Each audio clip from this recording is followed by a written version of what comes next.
Okay. Okay. Hi, I'm Elizabeth Spring. And I am Claudia Trivelas. And this is part 2 of a series that we're doing on what you might not know about each of the astrological signs. So today we're talking about Taurus. And Taurus time frame, the sun is in Taurus generally from April 20th Right. till May 20th. Of course, if it's a leap year or whatever, that's not, the dates will change, but that's basically the time frame.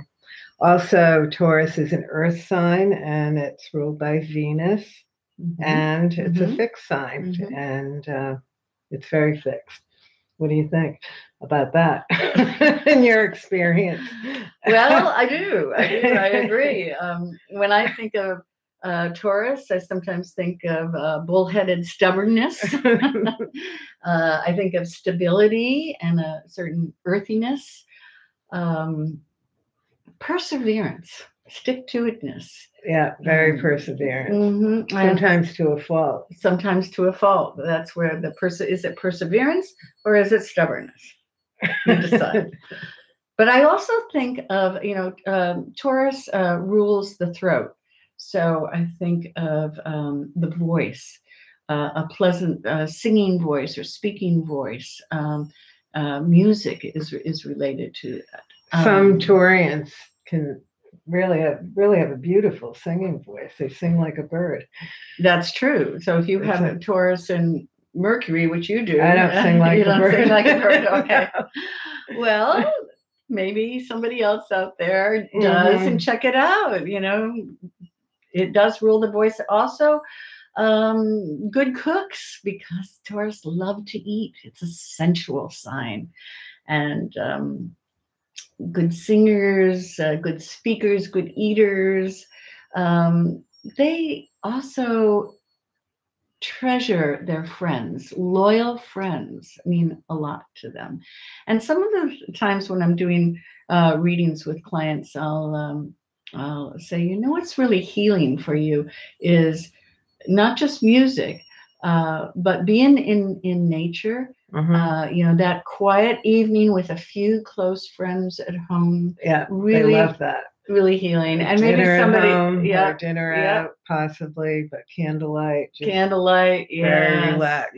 Yes, right. So I find that Taurians are very interested in, how can I sustain myself? Like, what do they need? What is it that is really going to maintain their comfort level? A lot of it's really about comfort.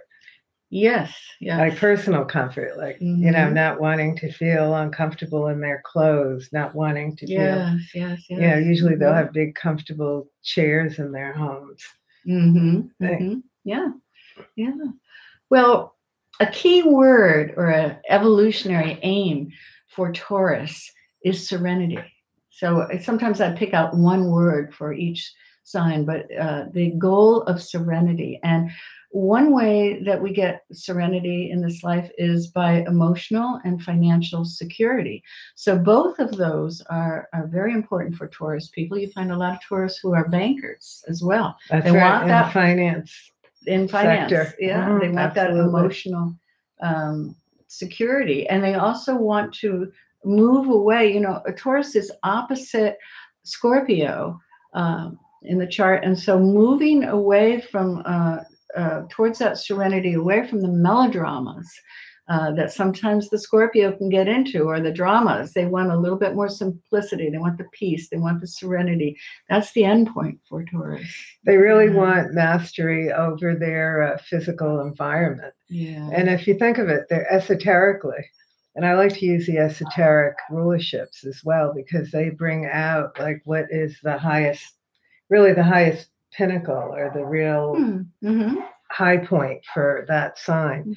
So Taurus is esoterically ruled by the planet Vulcan. We don't hear much about Vulcan, but Vulcan has to do with forging metal.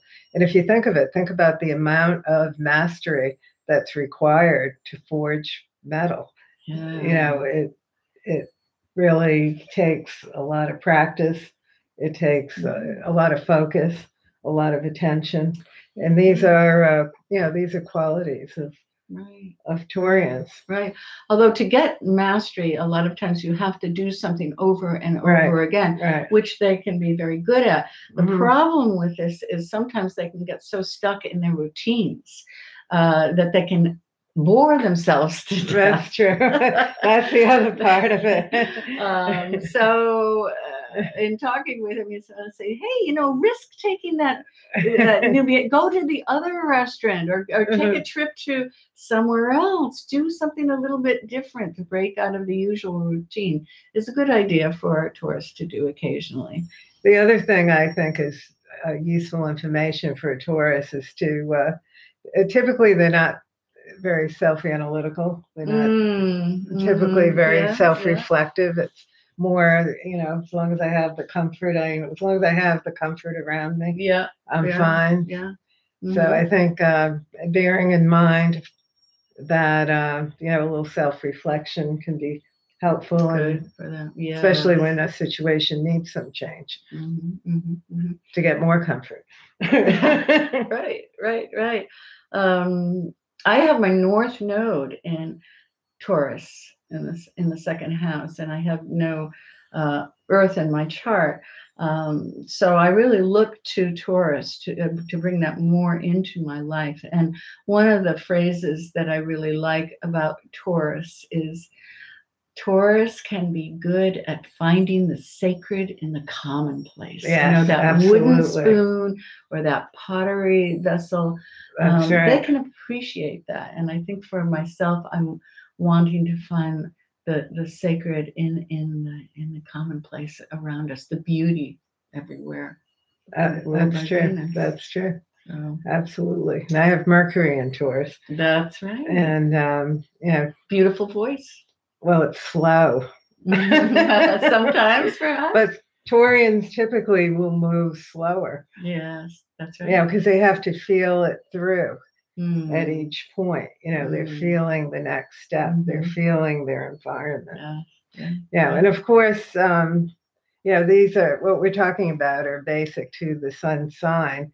In an astrological chart, you could have, several planets in another sign, so it will alter some of these tendencies. But in terms of pure Taurian energy. All right. Here's to the Taurus and people in our lives. Well, thanks for joining us today. And again, I'm Elizabeth Spring at elizabethspring.com.